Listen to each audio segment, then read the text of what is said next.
Okay, so that scale's all wrong, obviously, for Christchurch. No one's going to go into a Manhattan high-rise anymore. But, you know, you can do it at a lower scale. This is just an example. You can find many examples around the world. This is Valencia, where the scale you can see more European, down at a lower street blocks.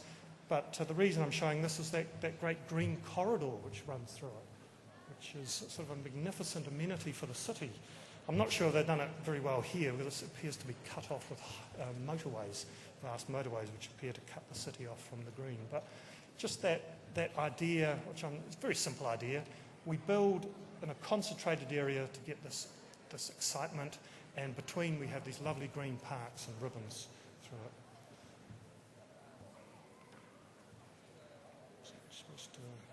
Oh, wrong button. Here's another particularly interesting example, Lisbon, which is once again getting closer a little bit to the scale of the buildings we might be talking about. Lisbon's interesting because some of you might be aware they had a devastating earthquake in 1755 which wiped out literally the whole city. And there was great debates amongst the people at the time of what should we do after this. Should we scrap it all, rebuild totally from new, essentially even the streets, realign the street pattern, or should we rebuild? That was one extreme. The other extreme, of course, is that we rebuild what was there before. And there was huge debates for a long time, and in the end they did a sort of a halfway house. They did realign some streets, and they did base some of the rebuilding on the pattern of the old city. But what's interesting here is these great green swathes that go through the place. This is an aerial view of Lisbon. It's not perhaps exactly what we'd want to do, but I think the interesting thing is all these green parks, these green ribbons, and then the density, the dense buildings between it, which is what we can do. The reason why I think Lisbon was done in 1755, totally different era to us, and in the end it was redesigned by, I believe, or one of the leading figures was a military person, so you can get these great axes that run up and down, which the military love, so you can have their parades walking up and down these sort of areas. We might be more, this is Bois de Boulogne in Paris, some of you might be familiar with it, but we might want some of these green areas to perhaps be a bit more relaxed rather than the great axial military walkways. This might be more the New Zealand character.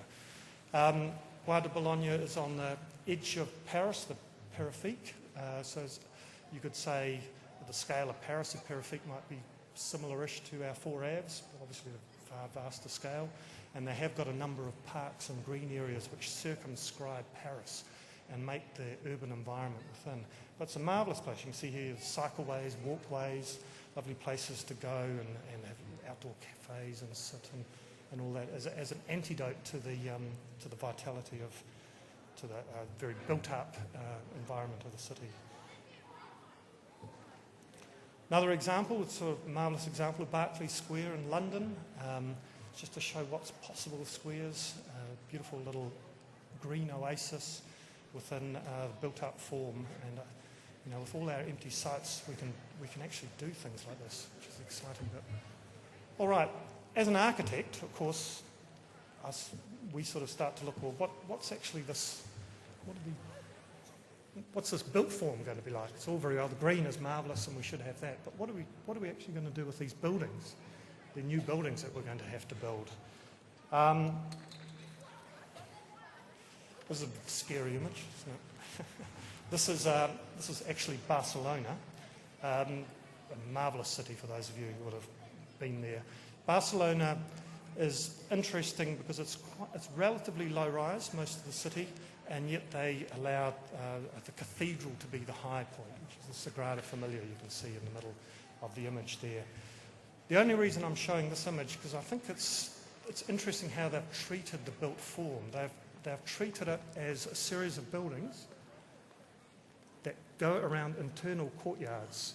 You can see them happening here, or parks, and you can see it happening here. And you've got this marvellous world of the street, the public realm, and you've got this almost more private communal realm in the middle of these blocks. And this build-up along the streets just gives you that beautiful intensity of the urban experience, and you've got that lovely interior space inside the city blocks. It's of course a model not unfamiliar to us. In Christchurch we actually have got examples of exactly that. The Arts Centre, which everyone will know, does exactly that. It's got its buildings around the edge, right pretty close to the street in many cases, and you've got these absolutely magic courtyards. Everyone here I'm sure will be aware, actually in the middle. And we could use that, I believe, as a model for the way we build the areas in the city.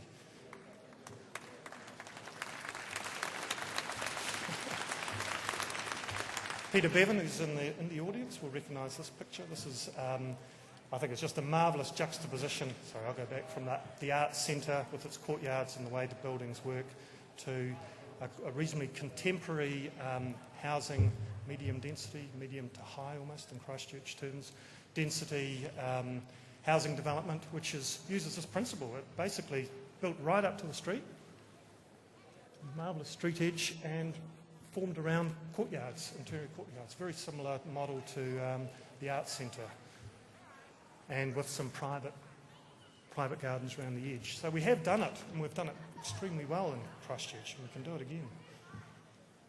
This is an interesting example in London, interesting for a number of reasons. This is a housing development around a central courtyard, a reasonably recent thing, won a lot of awards, and it's become very popular, so much so that the residents who live here have started to get a little bit annoyed because they have endless architecture critics and architects and urban designers coming to visit them all the time to have a look at how marvellous it is.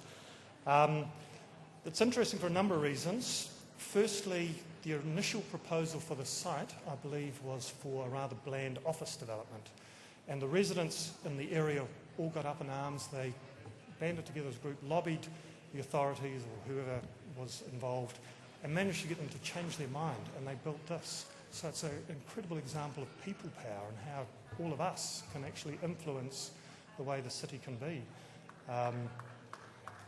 And the other interesting, just more by coincidence than anything, it's actually, there's a lot of timber in there. I mean, there's talk of using timber in Christchurch. Here's an example of a medium-rise building with timber. So, but you can see what a marvellous place it is, with people playing in the middle and areas to sit and enjoy the sun and the greenery. And yet beyond, you can see the high rises of London, right actually in London. So using all these ideas, architects, some of you would have seen this in the paper just over a week ago.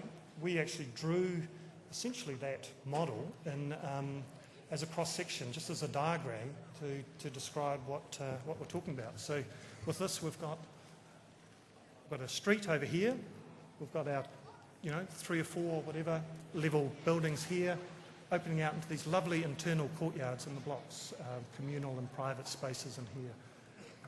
What we've also done as a suggestion is we've pulled the footpath back under the buildings as a colonnade. So you can see people walking in here. Now what that does, it actually widens the effective street.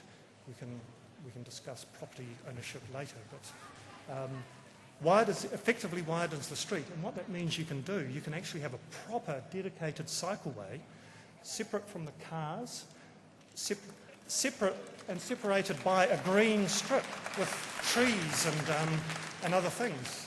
And you've got this beautiful environment, people, bikes, greenery, street trees, and vehicles, which we still do need. We need new cars, but that can be a place for light rail and trams and other things as well, of course. So we think this is, as a simple diagram, is a great model. And of course the colonnade, the idea of pulling people in under the buildings, I think there's also a sense of safety. I think we also need to feel safe in our buildings now after the earthquake. We had too many parapets collapse onto footpaths and verandas collapse and all sorts of things. If we can pull in under the buildings and make people feel safe, I think there'll be a sense of feeling okay to be in the city. So I think there's a whole lot of things in this diagram. Just so you understand what I mean by a colonnade, this is Bologna in Italy. Just obviously an older city than what we're talking about, but it's just a nice example of how there's a space for people There's a space for cars, and the two are kept reasonably separate, and we can do that. And then our streets are obviously wider than this, so we can have a cycleway along here, greenery, and then the cars. And over here, that can all be shops and things. We have an absolutely marvellous environment if we have the will. What do we do with the actual buildings? People have lamented, some of the horrors of the contemporary architecture, the tilt slab concrete boxes, the cheap and nasty contemporary architecture that we see around. There's no reason why we can't do something exciting, and I think this is a nice example, because this is in Holland, Amsterdam, and is a development where they decided to have a whole series of similar sized plots.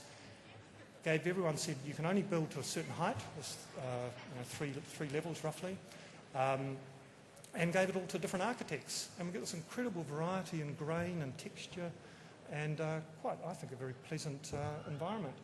Quite different to us. Of course, there's water, and we'd have shops potentially if we're talking about the city. But I think the principle is a good one.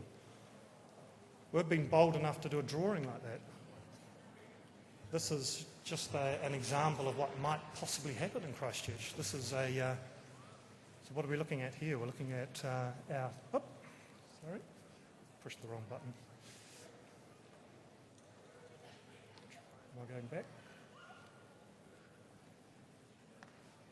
Sorry about that. Let's see if we can get that back. The button's all too close together on this.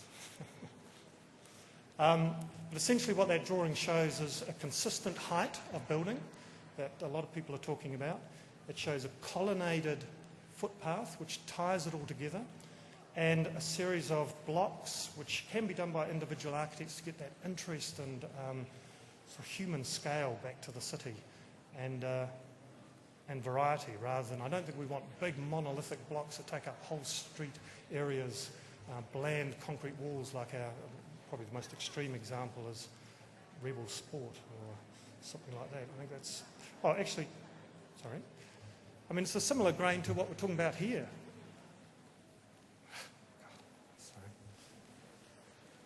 Which is sort of these sort of standard Christchurch building sites. Similar height, but everyone's got their own slightly different style, but it's tied together. So, we can do that, I think, in a more contemporary, because we don't want to build brick and masonry buildings like that anymore.